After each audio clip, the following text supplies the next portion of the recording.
আল্লাহু আকবার, আল্লাহু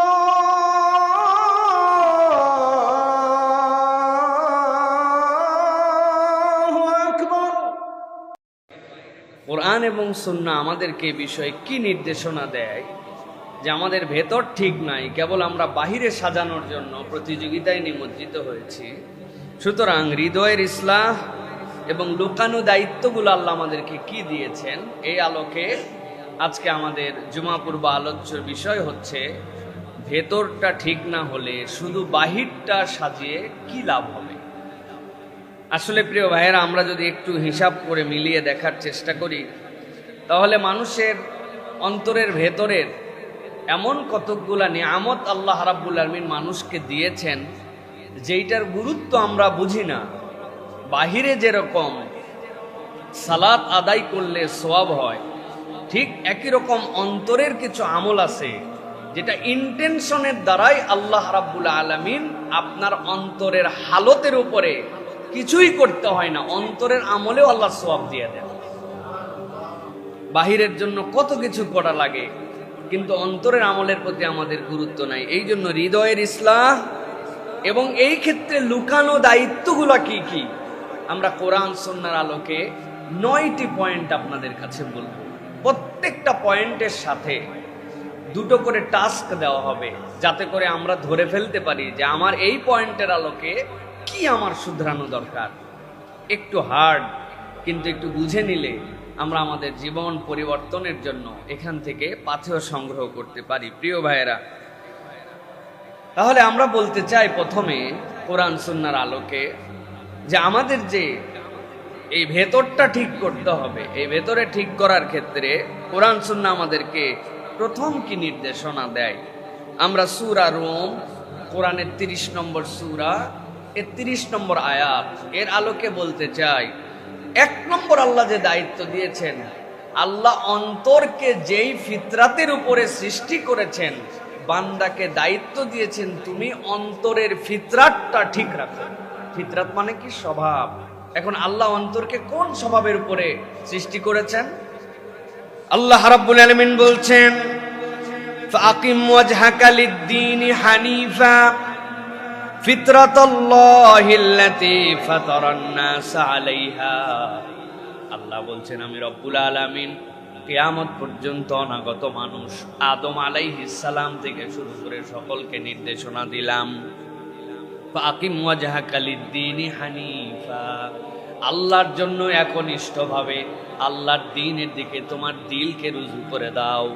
এদিক সেদিক দৌড়ায়ো না, তোমার দিলকে আল্লাহর জন্য রুজু করো।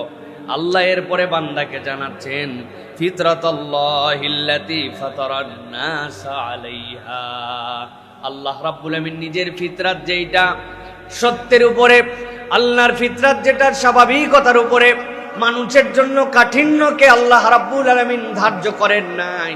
এমন কাজ দিয়ে বান্দাকে পরীক্ষা করা হয় নাই যেই কাজ বান্দা করতে পারবে না, আর করতে না পারলে পরীক্ষক আল্লাহ বান্দার ওই কাজ দেখে মজা পাবেন। আল্লাহ এর কোন কাজ বান্দাকে দেন নাই।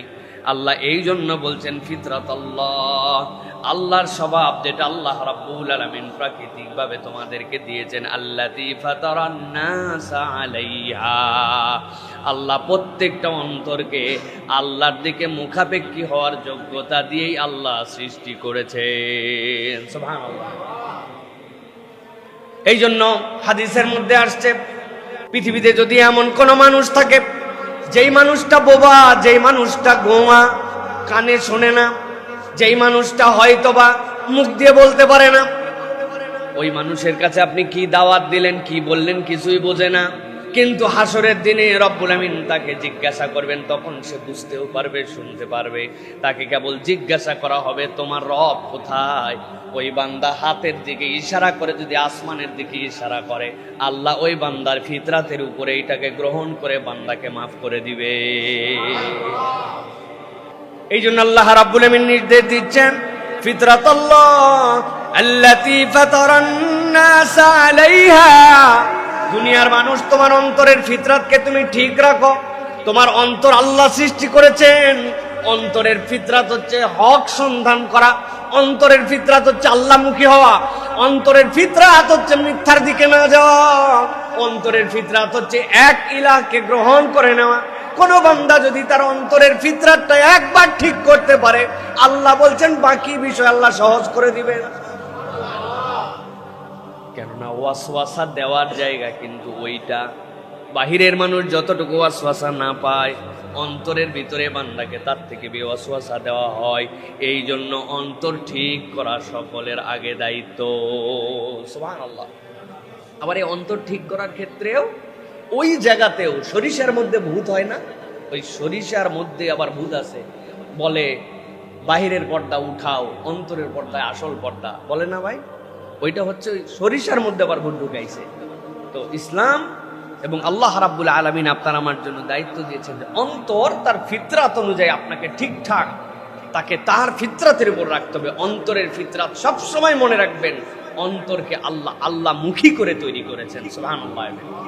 এটা এক নম্বর। এখন টাস্ক কি আমাদের, কিভাবে আমরা অন্তরকে আল্লাহমুখী রাখবো? দুটো জিনিস বলবো প্রিয় ভাইয়েরা। প্রতিদিন নিজের অন্তর নিজে পরীক্ষা করেন যে আমি কি আমার মন পছন্দ জিন্দেগিতে চলতেছি না আল্লাহ পছন্দ, বাস একটা ইয়েস অর নো। দুই নম্বর যেটা বলবো প্রিয় ভাইয়েরা, নিয়মিত নিজের কাজের আত্মসমালোচনা করার জন্য চেষ্টা করেন। আমি যা করি সব ঠিক, দুনিয়ায় আমার থেকে বড় ঠিক আর কেউ নাই, এইরকম ধারণা করার লোক এখন ৯৯%, ঠিক না ভাই? তার বুঝের উপর আর কোনো বুঝ নাই, হে যেটা বুঝে এর থেকে উন্নত বুঝ আর কারোই নেই। তার মানে কি বুঝলেন আপনি? আপনার বুঝের কাছে আপনি নিজের অন্তরের কাছে আপনি ওয়াত্তাবা হাওয়া, আপনি আপনার অন্তরের অনুসারী হয়ে গেছেন। আল্লাহ বলছেন ফামাসালুহু কামাসালিল কাল, এই ব্যক্তির আর কুত্তার মধ্যে কোনো পার্থক্য নেই। আল্লাহ বলছেন কুত্তার আবার খারাপ মনে করো না, খারাপ মনে করে কুত্তার উদাহরণ দেন নাই আল্লাহ। আল্লাহ বলছেন ইন তাহমিল আলাইহি ইয়ালহাস আও তাতরুকু ইয়ালহাস, কুত্তার চরিত্র হচ্ছে ও গরমে হোক শীতে হোক, ক্ষুধাই লাগুক না লাগুক, কেউ দাবড়ায় না দেখ, ওর পিপাসা লাগলে জিহ্বা বের করে লাল ফেলায়। ওই ব্যক্তির চরিত্র যে নিজের অন্তরের অনুগামী হয়েছে আল্লাহর থেকে দূরে সরায়া, ওর অভাব মিটবে না, ওর হাপিত্যেশ যাবে না, ওর লোভ যাবে না, ওর শান্তি হবে না। শীত গরম, টাকা না টাকা, সুন্দরী বউ অসুন্দরী বউ, বাড়ি আছে না আছে, আল্লাহ বলছেন এদের চ্যালেঞ্জ দিলাম, অন্তরের অনুগামী হইছ, তোমার মধ্যে থেকে কখনো অশান্তি এটা দূর হবে না। নাউযুবিল্লাহি মিন। অতএব প্রিয় ভাইরা, এক নম্বর অন্তরকে তার ফিতরাতের দিকে ফেরত আনাতে হবে। অন্তরের ফিতরাত আল্লাহমুখী হওয়া, অন্তরের ফিতরাত আল্লাহর অনুগামী হওয়া। কেননা কুলির রূহু মিন আমরি রব্বি, এটা তো আল্লাহর নির্দেশনা। তাহলে আল্লাহ যাকে সৃষ্টি করেছেন সেটা আল্লাহ তার আনুগত্য করার উপযুক্ত করেই সৃষ্টি করেছেন। সুবহানাল্লাহ। সুতরাং এটা হচ্ছে এক নম্বর বিষয় প্রিয় ভাইরা। দুই নম্বরে, গোপনে করা গুনাহ লুকিয়ে ঠিক করে ফেলা, খুব বড় পয়েন্ট। আমাদের অনেক গুনাহ আছে আমরা যেগুলি গোপনে করি, কিন্তু ওই গোপনে গুনাহটা আমরা গোপনে করি বলে আমরা এটাকে ঠিক করি না। আপনি যদি আপনার অন্তরকে ভেতরটাকে সুসজ্জিত করতে চান, তাহলে গোপনে করা গুনাহ লুকায়া লুকায়া ঠিক করে ফেলা। আমার কথা নয়, আল্লাহ রাব্বুল আলামিন বলছেন সূরা নিসা, কোরআনের ৪ নম্বর সূরা ১০৮ নম্বর আয়াতের মধ্যে আল্লাহ বলছেন ইয়াস্তাগফুনা মিনান নাসি ওয়া লা ইয়াস্তাগফুনা মিনাল্লাহ। ওই ব্যক্তিরা তো মানুষের থেকে গোপন করতে চায়, এমন কিছু করছি দুনিয়ার কেউ দেখে নাই, এমন ভাবে করলাম, এমন কৌশলে মার দিলাম, এমন টেকনিক্যালি কাজটা করে ফেললাম, দুনিয়ার কেউ দেখে নাই। আল্লাহ বলছেন ওই মানুষেরা মানুষের থেকে গোপন করতে পারে, ওয়ালা ইয়াস্তাগফুনা মিনাল্লাহ, কিন্তু আল্লাহ থেকে তো তুমি কিছুই গোপন করতে পারো না। ওয়া হুয়া মাহুম, আল্লাহ তখনও তাদের সাথে ছিলেন।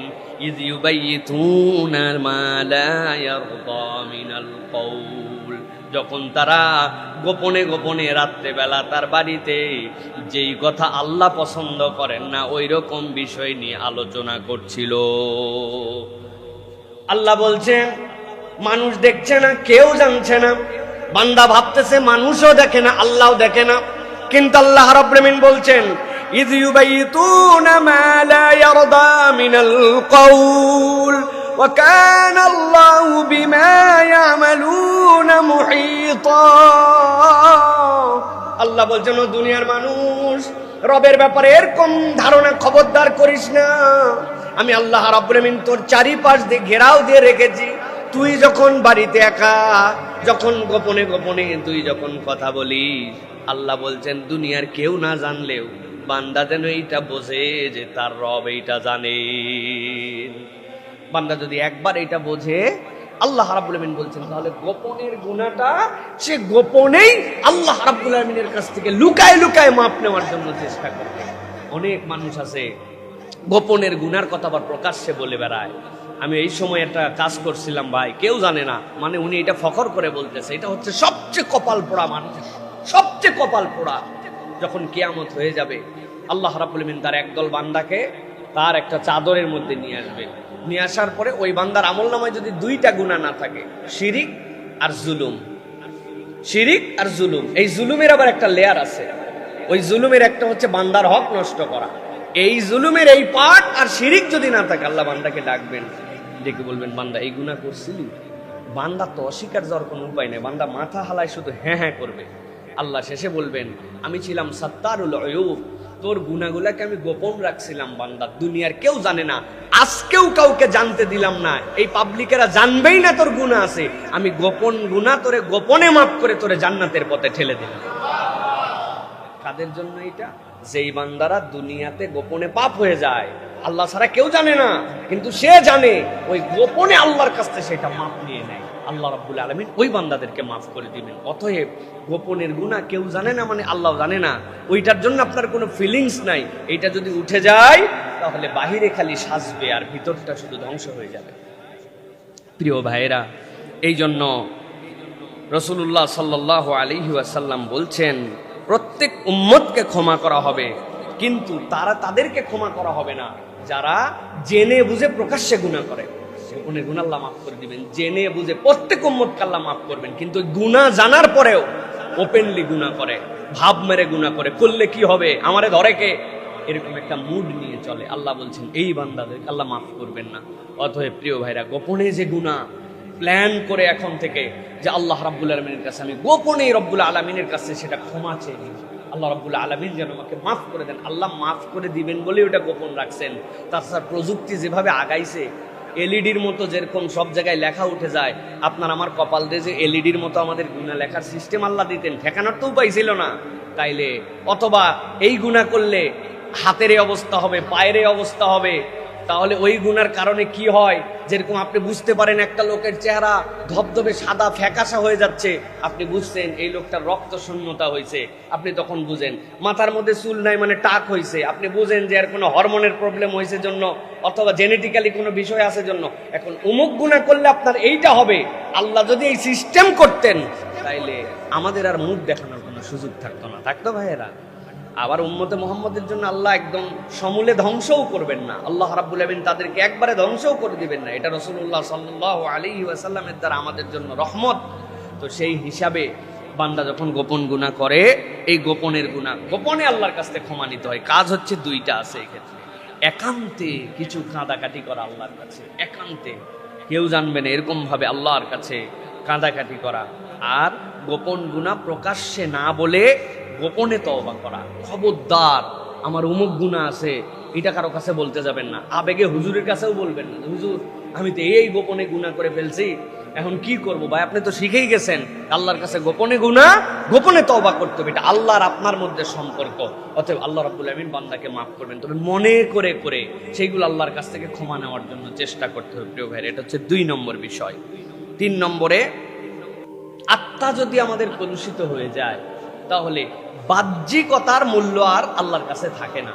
ভালো করে বুঝেন, আমার আত্মা নষ্ট হয়ে গেছে, তাহলে বাহ্যিক সৌন্দর্য যদি আমি কি করব? আমরা অনেক সময় বাহ্যিক সৌন্দর্যে, বাহ্যিক আচরণে অনেক বেশি আমরা অ্যাক্টিভ হই, অনেক বেশি চর্চা করি। আমাদের মা বোনেরা পার্লার বিউটিফিকেশনের জন্য যে পরিমাণ খরচ করেন, ওই খরচের টাকা না, ওই পরিমাণ সময় যদি আল্লাহর জন্য, অন্তর পরিশুদ্ধর জন্য ব্যয় করেন, তাও আল্লাহর ওলি হয়ে যাওয়ার কথা, ঠিক না ভাই? কিন্তু আমরা দেখতে পাই বাহ্যিক সৌন্দর্যের জন্য, শুধু মেয়েদের কথা বললে আপনারা খুশি হন, আমরা ছেলেরাও কম সময় নষ্ট করি না। সেলুনে সপ্তাহে সপ্তাহে যেতে হয়, আমাদেরকে সৌন্দর্যের জন্য চেষ্টা করতে হয়, জামাটা যেন আমার সবচেয়ে সুন্দর হয়, আমার টুপিটা যেন সবচেয়ে সুন্দর হয়, জুতাটা সুন্দর হয়। আমরা বাহ্যিকতার জন্য অনেক কিছু করি, এগুলো নাজায়েজ না, কিন্তু অন্তর নষ্ট হওয়ার পরে এই বাহ্যিকতা কেবল দুর্গন্ধকে কিছুটা সময় প্রশমিত করে, কিন্তু এই দুর্গন্ধ আলটিমেটলি কখনো না কখনো বেরিয়ে যাবে।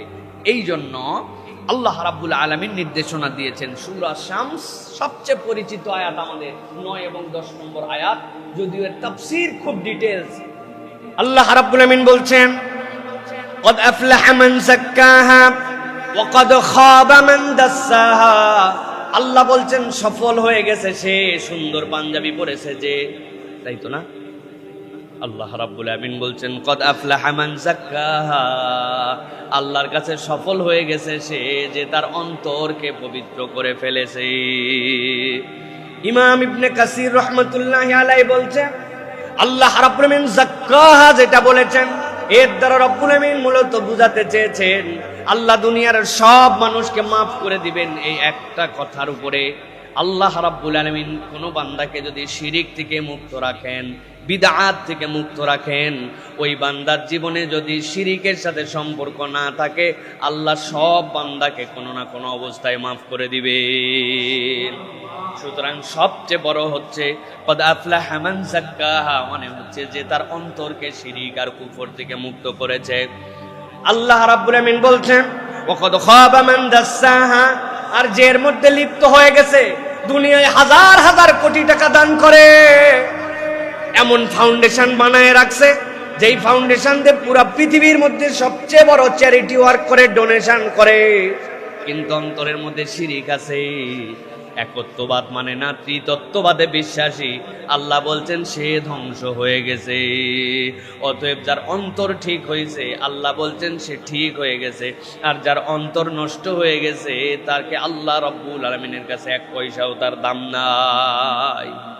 খুব সাবধানে প্রিয় ভাইরা, এই জন্য আমরা আমাদের অন্তরকে অনেক সময় নিজেদের মতো করে নষ্ট করে ফেলছি। আমরা কাটাকাটির খেলায় বিশ্বাসী। এখন কাটাকাটির খেলা জানেন তো না ভাই?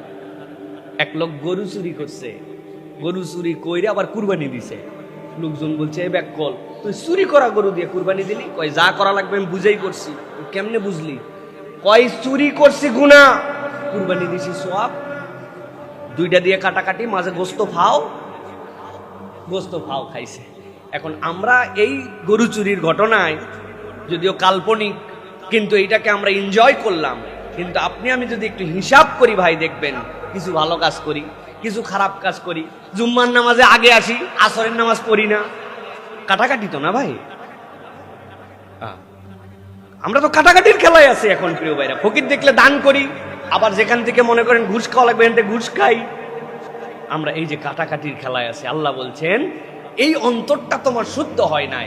মুফাসসিররা এই জন্য বলছেন বিশুদ্ধ অন্তর বানানোর জন্য 10টা দিকে সবসময় মনোযোগ রাখতে হয়। 1 নম্বর তাওহীদ, 2 নম্বর ইস্তিগফার, 3 নম্বর সহিহ নিয়ত, 4 নম্বর নফসকে দোষারোপ করার মানসিকতা। আমি ঠিক ন, আমার নফসকে আমি দোষারোপ করব, ওকে পাত্তা দেওয়া যাবে না। 5 নম্বর সৎসঙ্গ, সৎসঙ্গে না থাকলে এটা লাইন মতো থাকবে না। 6 নম্বরে সব সময় নিজের অহংকার, নফসের অহংকারকে দমায় রাখা। আমার নফস একটা অহংকারী হয়ে উঠতেছে, এটাকে দমায় রাখতে হবে। 7 নম্বর হালাল রিজিকের অনুসন্ধান করা। এরপরে 8 নম্বর নফসের সাথে জিহাদ করা। 9 নম্বর সব সময়ে আল্লাহ রাব্বুল আলামিনের কাছে গোপনে ক্ষমা চাওয়ার মেন্টালিটি নিয়ে থাকা। 10 নম্বরে অনেক কাজ প্রকাশ্যে করি, যেটা আমাদের মধ্যে অনেক না চাইলেও রিয়া নিয়ে আসে, গোপন আমল করা। বান্দা যদি 10টা টাস্কের সাথে ঘুরে ফিরে নিজেকে ল্যাপটায় রাখতে পারে, আল্লাহ রাব্বুল আমিন ওই নফসকে তাজকিয়ার উপরে, তাজকিয়ার হালতে আল্লাহ রাব্বুল আমিন রাখবেন ওই বান্দার নফসকে। এই জন্য আমাদের জন্য এটা অত্যন্ত গুরুত্বপূর্ণ প্রিয় ভাইরা। হাদিস আমাদেরকে বিষয় সমর্থন করতেছে।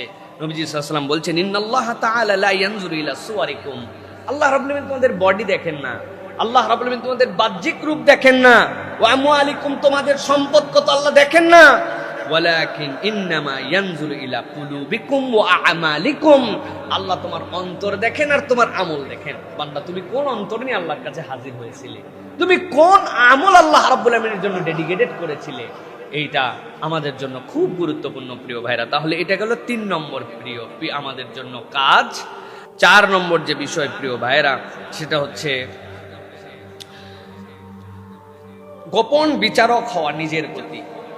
আমি নিজেই আমার নিজের বিচারক, কিভাবে সম্ভব? কোরআনে বিষয়ে আমাদেরকে কি নির্দেশনা দিচ্ছে? নিজে নিজের গোপন বিচারক আমি কিভাবে হতে পারি?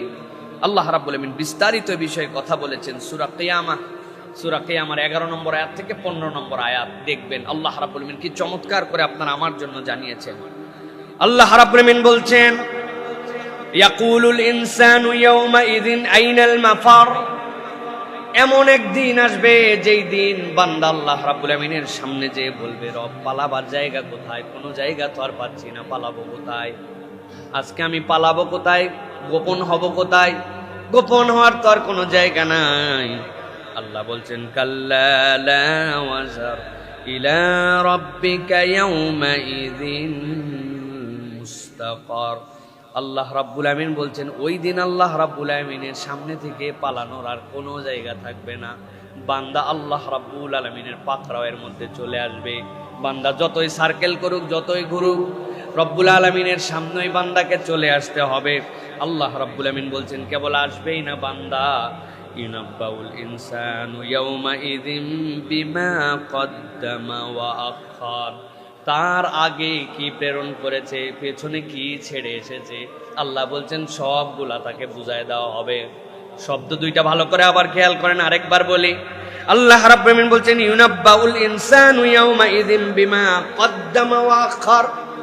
সামনে তার কি পাঠানোর দায়িত্ব ছিল, আর পিছনে কি কি বাদ দিয়ে এসেছে, কি করার ছিল, কি করেন নাই, আর কি পাঠানোর তার দায়িত্ব ছিল, কি পাঠান নাই, আল্লাহ বলছেন সবগুলার হিসাব দেওয়া হবে। রব্বুল আলামিন বলতেছেন, বালিল ইনসানু আলা নাফসিহি বাসীরা ওয়ালাউ আলকা মাআযিরা। আল্লাহ বলছেন মূলত মানুষই তার নিজেকে দেখার জন্য যথেষ্ট। যদি নিজেই নিজের বিচার করত তাহলে সে যথেষ্ট তার জন্য হয়ে যেত, কিন্তু বান্দা এটাতে গুরুত্ব দেয় নাই। রিকশার পিছনে লেখা থাকে, ট্রাকের পিছনে লেখা থাকে, বিবেক মানুষের বড় আদালত, থাকে না ভাই? কথাটার ভার অনেক। আল্লাহ রাব্বুল আলামিন এই জন্য বলছেন, বান্দা তুমি তোমার নিজের বিচারক হও। তুমি নিজেকে নিজে একটু হিসাবের মধ্যে ফেলো। আমার চলা, আমার বলা, আমার কার্যক্রম, আমার ধরন একটা প্যাটার্নে চলতেছে, একটা ভাবের দুনিয়ায় চলে আসছে, একটা মুডের দুনিয়ায় চলে আসছে, একটা ফরমেশনের মধ্যে ঢুকে গেছি। আমার জীবনই এইরকম, এই খাওয়া পড়া, বাঁচার শোয়া, স্কুলে যাওয়া আসা, চাকরি, আবার খাওয়া পড়া, চলাফেরা, বাঁচা। আমরা মনে করছি আমার জীবনের গণ্ডি এটা। আল্লাহ বলছেন একটুখানি বিচার করো আবার। বালিল ইনসানু আলা নাফসিহি বাসীরা। সে তার অন্তরের ব্যাপারে বাসারত দেওয়া আছে, সে কিন্তু হিসাব করতে পারে। অতএব আমরা যদি আমাদের নিজেদের ক্ষেত্রে নিজেরা একটু বিবেচনায় নিয়ে আসি, তাহলে আমার ভুলগুলো, আমার সঠিকগুলো আমার সামনে অনেকাংশে ধরা পড়তে বাধ্য। রাসূলুল্লাহ সাল্লাল্লাহু আলাইহি ওয়াসাল্লাম থেকে বর্ণনা এসেছে এর উপরে আলাদাভাবে যে আল্লাহ রাব্বুল আলামিন ওই বান্দাগুলাকেই পছন্দ করেন যেই বান্দাগুলা ইহতিসাবের জীবন চালায়। ইহতিসাব মানে কি ভাই? কতবার এই হাদিস শুনছেন আপনারা, মান সামা রমাদানান ঈমানান ওয়া ইহতিসাবান, মান কামা রমাদানান ঈমানান ওয়া ইহতিসাবান, মান কামা লাইলাতুল কদর ঈমানান ওয়া ইহতিসাবান।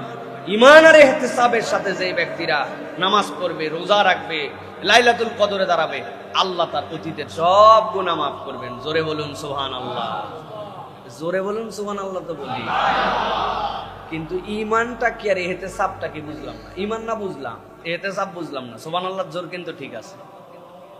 ইহতিসাব কি আমাদের?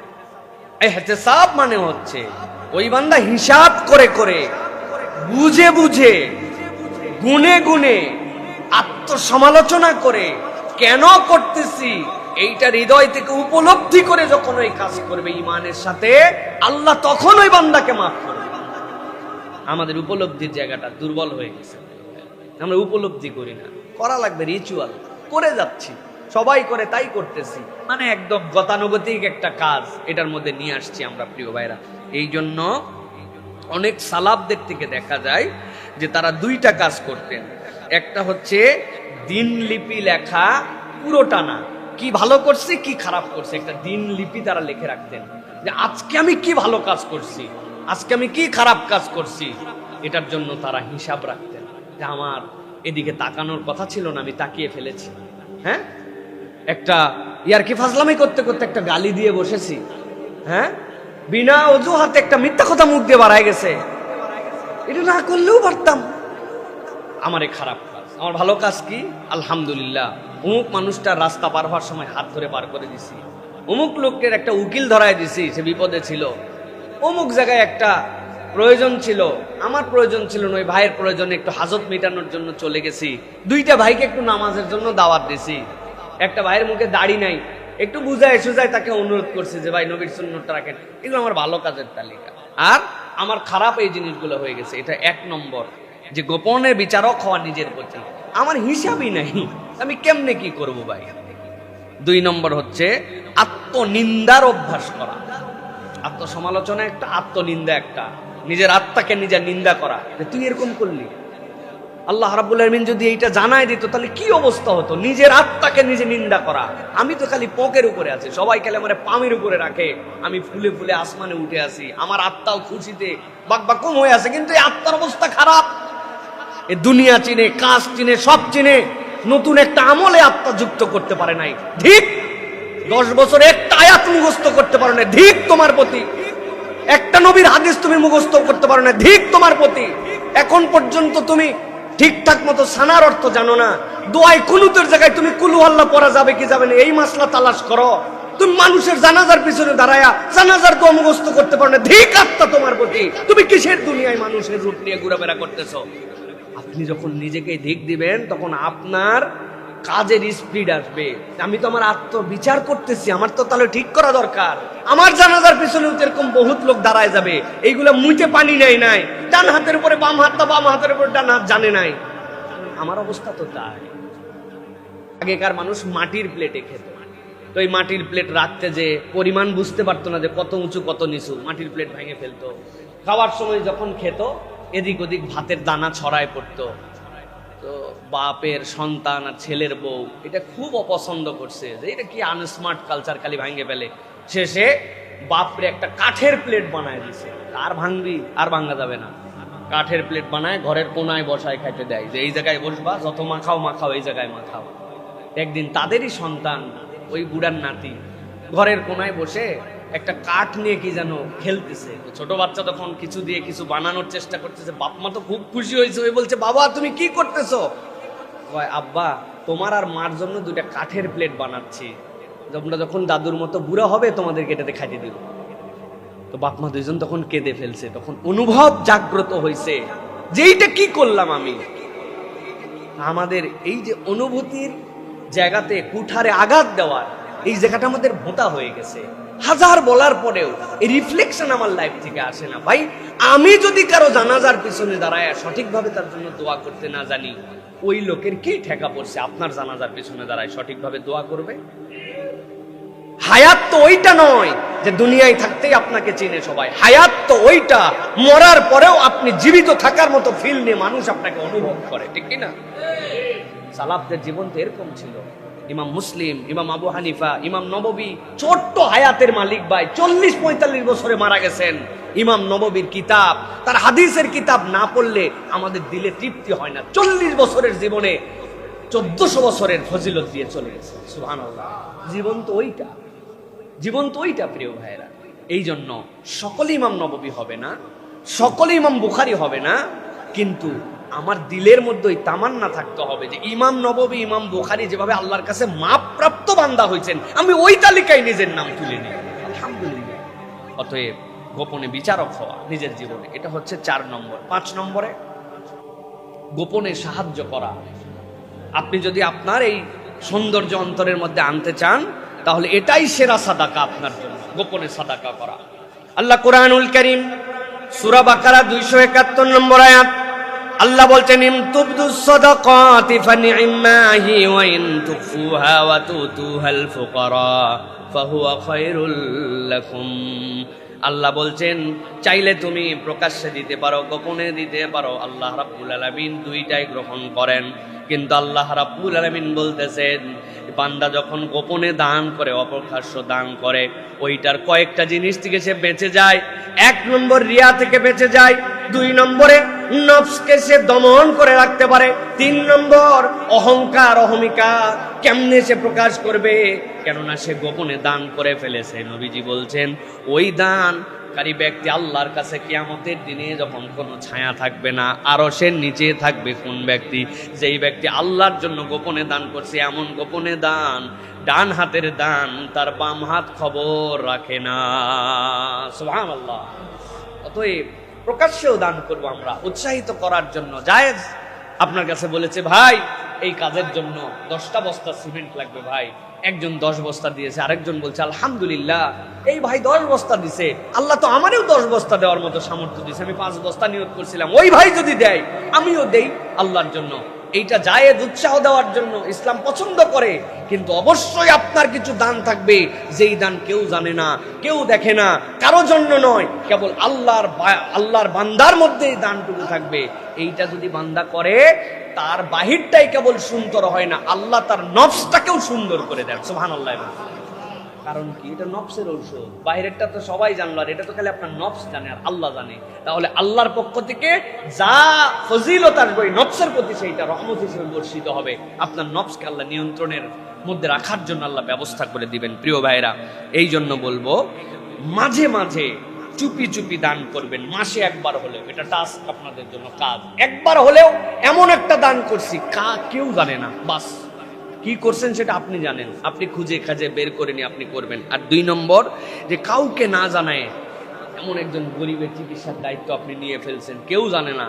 অথবা কোনো একজন গরিব বাচ্চাকে আপনি পড়ান, সে পড়ে আলেম হচ্ছে, সে পড়ে ভালো স্টুডেন্ট হচ্ছে, কেউ জানবে না। এটা জাস্ট আপনি আপনার আর আপনার আল্লাহর মধ্যে সুযোগ পেলে এরকম কিছু সাদাকার সাথে নিজেকে সম্পৃক্ত করা, তাহলে আমাদের বাহিরটা সাজানোর সাথে সাথে ভেতরটা আমাদের সুন্দর হবে। এটা কয় নম্বর পয়েন্ট গেল ভাই? এবার চলেন 6 নম্বরে। সেটা হচ্ছে ভেতরে হিংসাকে পুষে না রাখা। হিংসা আমাদের মধ্যে চলে আসে। আমরা যদি বাহিরকে সুন্দর না করে ভেতরকে ঠিক করতে চাই, তাহলে ভেতরের হিংসাটা পুষে রাখা যাবে না। মানুষ মাত্রই না চাইলেও হিংসা চলে আসে, কিন্তু হিংসাকে পুষে রাখা যাবে না। আল্লাহ কুরআনুল কারীমের মধ্যে কিন্তু সেই শিক্ষায় আমাদের দোয়ার জন্য বলেছেন। আল্লাহ কি বলেছেন? আল্লাহ রাব্বুল আলামিন বলেছেন রব্বানা ইগফির লানা ওয়াল ইখওয়ানিনাল্লাযীনা সাবাকুনা বিল ঈমান ওয়া লা তাজআল ফি কুলুবিনা গিল্লাল লিল্লাযীনা আমানু। আল্লাহ, কোন ঈমানদারের ব্যাপারে অন্তরের মধ্যে আমার যেন বিদ্বেষ না আসে। আল্লাহ আমার অন্তরটাকে তুমি এই চেপে রাখা হিংসা, সুযোগ পাই অমুককে দেখাই দিব, সুযোগ এখনো আসে নাই, কোনো একদিন আসলে তারপরে টের পাবি, এরকম লোক আছে না ভাই? এরকম লোক আছে প্রিয় ভাইরা, এরকম অপেক্ষাতেও আছে অনেক মানুষ যে সুযোগ হাসুক, আবার জুলাইয়ের ঠেলা তোমাদেরকে জানানো হবে, আছে না ভাই? বহুত লোক এরকম প্রস্তুতি নিয়ে আছে। আল্লাহ রাব্বুল আলামিন বলছেন যে এই যে হিংসা মুক্ত অন্তর, যেই অন্তরে তুমি কারো জন্য হিংসাকে চেপে রাখবে না। শোনেন ভাই, হিংসা যত না অনইসলামিক মানুষেরা, ধর্ম না মানা মানুষেরা করে, তার থেকে বেশি ধর্মীয় মানুষেরা হিংসা বেশি করে, ঠিক না? কারণ শয়তান অন্য কোনো দিক দিয়ে তার কাছে ঢুকতে পারে না, তার কাছে ঢুকেই 2টা দিক দিয়ে। আমার মতো ফজরের নামাজে রেগুলার মুসল্লি আছে এলাকায়, কত লোক দেখছি আমি। নাই ভাই নাই, দুনিয়াটা শেষ হয়ে গেল। উনারে বুঝ দিছে, দিয়া উনার পাম্পট্টি লাগায়া উনার মধ্যে একটা আমিত্ব জাগাবে। আর 2 নম্বর হিংসা, অন্তরের মধ্যে হিংসা ঢুকাই দেবে। হিংসা গেছে তো সব গেছে, আপনার সব শেষ হয়ে গেছে। এই জন্য প্রিয় ভাইরা, হিংসা চেপে রাখবো না, কারো প্রতি রাগ পুষে রাখবো না। আপনি রাগ বের করে দেন, দেখবেন আপনার অন্তরটা ফ্রেশ হয়ে গেছে। আল্লাহ রাব্বুল আলামিন আপনার অন্তরটাকে সুন্দর বানায় দিবেন। এটা আল্লাহ রাব্বুল আলামিনের পক্ষ থেকে নিয়ামত হিসাবে আসবে প্রিয় ভাইরা। অতএব 6 নম্বর, এটা 7 নম্বর যেটা বলবো সেটা হচ্ছে নিজের প্রতি দয়াশীল হওয়া। নিজের প্রতি দয়াশীল হওয়া, নিজের পাপের কারণে নিজেকে ঘৃণা করা নয়, বরং নিজের পাপের কারণে পরিবর্তনের কামনা করা। আমরা নিজের প্রতি দয়াশীল নই, আমরা নিজের প্রতি যত্নশীল নই। উমুকে পাপে ধ্বংস হয়ে যাচ্ছে, কত দুঃখ লাগে, কিন্তু আমার পাপটাতে যে আমি ধ্বংস হয়ে যাচ্ছি, এর জন্য আমার কোনো দয়া নাই আমার প্রতি, আমার কোনো মায়া নাই আমার প্রতি। আমার আল্লাহ আমাকে যে এত ভালো রেখেছেন, আমার কোনো মায়া নাই এর জন্য আমার প্রতি, আমার নিজের প্রতি আমি নিজে দয়া করি না। প্রিয় ভাইয়েরা, এইটা আমার কথা নয়, সূরা জুমার পরে দেখবেন 39 নম্বর সূরা 53 নম্বর আয়াত, আপনাদের জানা আয়াত। আল্লাহ রাব্বুল আমিন বলছেন, কুল ইয়া ইবাদিয়াল্লাযীনা আসরাফু আলা আনফুসিহিম লা তাকনাতু মির রাহমাতিল্লাহ ইন্নাল্লাহা ইয়াগফিরুয যুনুবা জামিআ। আল্লাহ রাব্বুল আমিন অন্য আয়াতে বলছেন, আল্লাহ সব গুনাহ বান্দার ক্ষমা করেন। আর বান্দা জেনে রাখো, তুমি যতই অপরাধ করো না কেন, কখনো আল্লাহর রহমত থেকে তুমি নিরাশ হইও না। আল্লাহ তোমার যত গুনাহ রেখেছেন ওইটাকে ক্ষমা করতে পারবেন জন্যই আল্লাহ নিজের নাম গফুরের সাথে গফফার বলেছেন, ফাআলের ওজনে। তোমার গুনাহ যতই থাক, যিনি ক্ষমা করার যোগ্যতা রাখেন তিনি তোমার রব আল্লাহ। এই জন্য নিজের প্রতি একটা দয়াশীল হওয়া।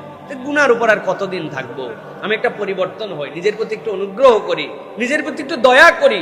চলেন না জীবনটা একটু বদলায় ফেলি, কতদিন আর একরকম চলবে? চলেন না একটুখানি আমরা আল্লাহর দিকে ডেডিকেটেড হয়ে যাই, একটু মোটিভেটেড হই, নিজেকে একটু উৎসাহ দেওয়ার চেষ্টা করি। এর নামই দয়া, নিজের প্রতি দয়া, একটুখানি নিজেকে এগিয়ে নেওয়ার জন্য চেষ্টা করা। প্রিয় ভাইয়েরা, এই জন্য একটা টাস্কের কথা বলবো, এটা যদি শপথের মধ্যে নিতে পারেন যে অনুতপ্ত গুনাহের পুনরাবৃত্তি যেন না হয়। কি বলেছি ভাই? যেই গুনার জন্য আমি অনুতপ্ত হয়েছি ওই গুনাহ আমার দ্বারা যেন না হয়, অনুতপ্ত গুনার পুনরাবৃত্তি যেন আমার দ্বারা না হয়। আপনি একটু হিসাব মিলান, কোন গুনাহ করার পরে আল্লাহর কাছে আমি লজ্জিত হয়েছিলাম, তওবা করছিলাম, আল্লাহ আমারে মাফ করে দে বলছিলাম, তার মানে আপনি এই গুনার জন্য অনুতপ্ত, এইটা যেন আমার জীবনে আর না হয়। এই বান্দা তো আল্লাহর ফেরেশতা হয়ে যাবে ইনশাআল্লাহ, ঠিক কিনা ভাই? অতএব আমাদেরকে এটার জন্য চেষ্টা করতে হবে। 8 নম্বরে, সময়ের হিসাব কষা। অন্তরকে ঠিক করার জন্য সময়ের হিসাব কষে চলাফেরা করা। ওয়ালাস ইন্নাল ইনসানা লাফি খুসর। আল্লাহ রাব্বুল আমিন সময়ের কসম করে বলেছেন, আমাদের অধিকাংশ অন্তর নষ্ট হয়ে যাওয়ার কারণ সময়ের হিসাব কষি নাই। আমরা আমাদের মতো করে সময়ের হিসাব বের করেছি। আল্লাহ যৎকিঞ্চিৎ স্বাবলম্বিতা দিয়েছে, কিন্তু চিন্তা করছে এখনই হজে যাব, এখনই উমরা করব, কেবল ব্যবসা শুরু করলাম, কত ধরনের থানায় পানায় কথা বলতে হয়, করতে হয়, ও করতে হয়, মেয়ের বিয়ে দিলাম না, এতগুলা বাচ্চা রয়ে গেছে। মানে আপনি সময়ের হিসাব বুঝতে পারেন নাই, আপনি আপনার মতো করে সময়ের হিসাব করছেন। বয়স হয় নাই, দাড়িগুলাও 2-1টা করে পাইকে গেছে, এখনই যদি দাড়ি ছেড়ে দেই মান সম্মান আর থাকে না, এই জন্য উনি দাড়ি রাখে না। এরকম লোক আছে না ভাই আমাদের সমাজে? নামাজি কিন্তু লোক ভালো, কিন্তু দাড়ির বুঝ তার মধ্যে আসতেইছে না কোনোভাবে। উনি হিসাব উনার মতো করে মিলাইছে। ওই লাশের দিকে তাকালে আমার সবচেয়ে মায়া হয় পুরুষ মানুষের। আহারে, আল্লাহর সামনে কেমনে যাবে এই পুরুষ? বুড়া হয়ে গেছে। জানাজার পরে মুখ খুলে দেখি আগের দিনও হয়তো দাড়ি শেভ করছে, অথবা লাস্ট 3-4 দিন অসুস্থতার জন্য শেভ করতে পারে না, হালকা হালকা করে ভেসে উঠছে। এই লাশের দিক তাকালে আমার ভিতরে শিহরণ জেগে যায়। হাসরের দিন, তার আগে কবরের মধ্যে জিজ্ঞাসা করা হবে, দেখো তো এই যে তোমার কাছে যে কবরে পাঠানো হলো, এই লোকটাকে তুমি কি চিনতে পারো নাকি? ওমা হাযা রাজুলুল্লাযী বুইসা ফি কবরিক। তোমাকে যাকে দেখানো হচ্ছে নবী করিম সাল্লাল্লাহু আলাইহি সাল্লামকে আপনি কি দেখবেন, আর আপনি কেমনে তার উম্মতের পরিচয় দিবেন? পুরুষ মানুষের জন্য এটা বিরাট বড় একটা ভয়ের বিষয় প্রিয় ভাইয়েরা। সুতরাং এটাই কেবল একটা নয়, আর অনেক বিষয় আমাদের জীবনে আছে যেটা আমরা হিসাব কষি না, আমরা হিসাবের সাথে আমাদের জীবনের বাস্তবতায় মিলাই না। প্রিয় ভাইয়েরা, আমাদের কতবার বলা হয় না, রমাদানে আসেন, আমরা 1-2 দিনের জন্য একটু ইতিকাফ করি, হিসাব মিলাই না। কত কাজের অজুহাত দিয়ে জীবন ফাটায় ফেললাম, জীবনে একদিনের জন্য আল্লাহর জন্য ইতিকাফ করতে মন চায় না আমাদের। মানে আমরা হিসাব বরাবর করতে পারতেছি না, আমাদের ব্যস্ততার জিন্দেগি যেন শেষ হচ্ছে না। এই জন্য বাহিরের সাজানো আপনার কোনো কাজ দিবে না, অন্তর সাজাতে হলে সময়ের হিসাব আপনাকে করে চলতে হবে। প্রিয় ভাইয়েরা, আপনাদের কাছে কি ফিল হয় জানি না, আমি তো খালি মনে হয় জুম্মাই পড়াই, দেখতে দেখতে 20 বার চলে আসে। আপনাদের কি মনে হয়? সুবহানাল্লাহ, কেমনে কি? আর আমার একটু চাপ বেশি যায়, আমার পড়ালেখা করা লাগে, জুমার খুতবা রেডি করা লাগে। আমি যদি এক আলোচনা 2 বছরের মধ্যে 2য় করি, আপনারা না বললেও আমার মিডিয়ার বন্ধুরা বলে হুজুরের তো পুরাতন ওয়াজ আছে। এটা আরেক চাপ। মানসিক চাপ এইটা। তো প্রিয় ভাইয়েরা, এই যে এত দ্রুত সময় চলে যাচ্ছে, আহারে কোন দিন জানি বিদায় চলে আসবে। আগের দিনে আসরের সময় চা খাইছে এক মুরব্বীর সাথে, গতকালকে মাগরিবের নামাজ পড়তে যাই শুনে মুরব্বী মারা গেছে। আয় হায়, জানাজা বললাম মাগরিবের নামাজের পরে আমাদের মহল্লায়। তো কত মানুষ কিভাবে হারায় গেল, সময়ের ফেরে চলে গেল।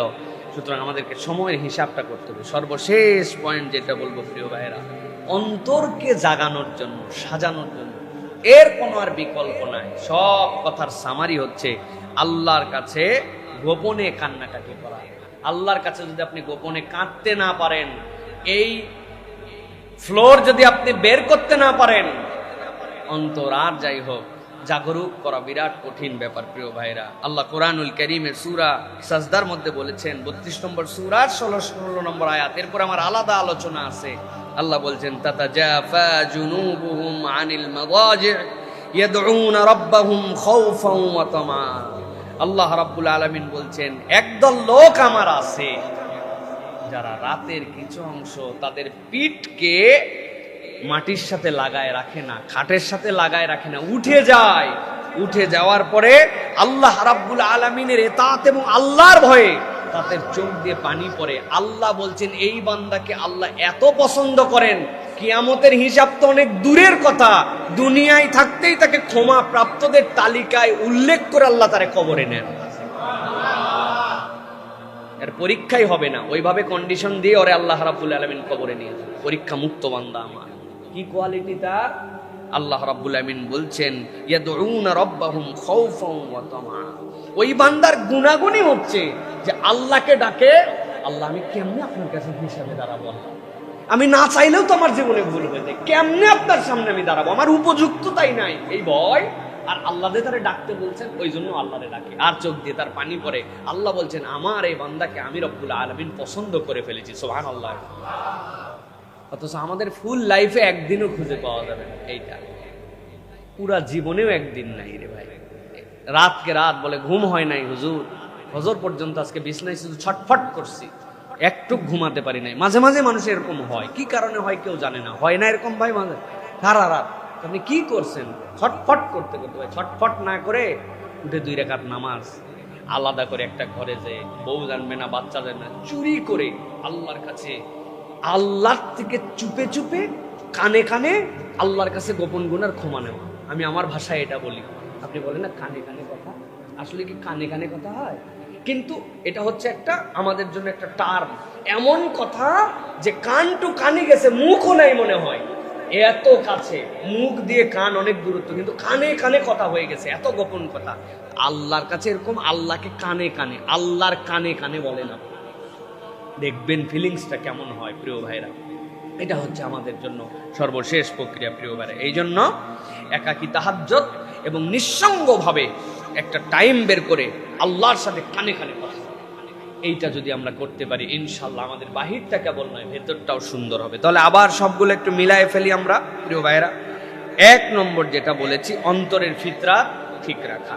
2 নম্বর বলেছি, গোপনে করা গুনাহ লুকিয়ে ঠিক করে ফেলা। 3 নম্বর বলেছি, আত্মা কলুষিত হয়, বাহ্যিক তাহলে মূল্যহীন হয়ে যায়, এটার থেকে আমাদেরকে বেরিয়ে আসতে হবে। 4 নম্বর বলেছি, গোপনেই নিজের বিচারক হওয়া, সেটা টাস্কও আপনাদের কাছে বলে দিয়েছি, দিনলিপিতে ভালো মন্দ লেখা এবং আত্মনিন্দার অভ্যাস করা। 5 নম্বর, গোপনে সাহায্য করা, এটাই হচ্ছে সেরা সাদাকা। 6 নম্বর বলেছি, ভেতরে হিংসা পুষে না রাখবো, সবাইরে ক্ষমা করে দিব, আল্লাহ থেকে ক্ষমা বুঝে নিব। 7 নম্বর, নিজের প্রতি দয়াশীল হওয়া, পাপ দিয়ে নিজেকে ঘৃণা নয়, নিজেকে কল্যাণের দিকে, তওবার দিকে এগিয়ে নেওয়ার শপথ নাও। 8 নম্বর বলেছি, সময়ের হিসাব কষা। আর 9 নম্বর বলেছি, আল্লাহর কাছে গোপনে কান্নাকাটি করা, অন্তর জীবিত হয়ে যায়। আমরা যদি এই কাজগুলি ছোট কিন্তু একটু যদি পরিবর্তনের নিয়তে শুরু করতে পারি, তাহলে আল্লাহ আমাদের ভিতর বাহিরটাকে সুন্দর করে দিবেন, বলেন আল্লাহুম্মা আমিন। আল্লাহ আমাদের সকলের ভিতর বাহিরকে সুন্দর করে দেন, বলেন আল্লাহুম্মা আমিন।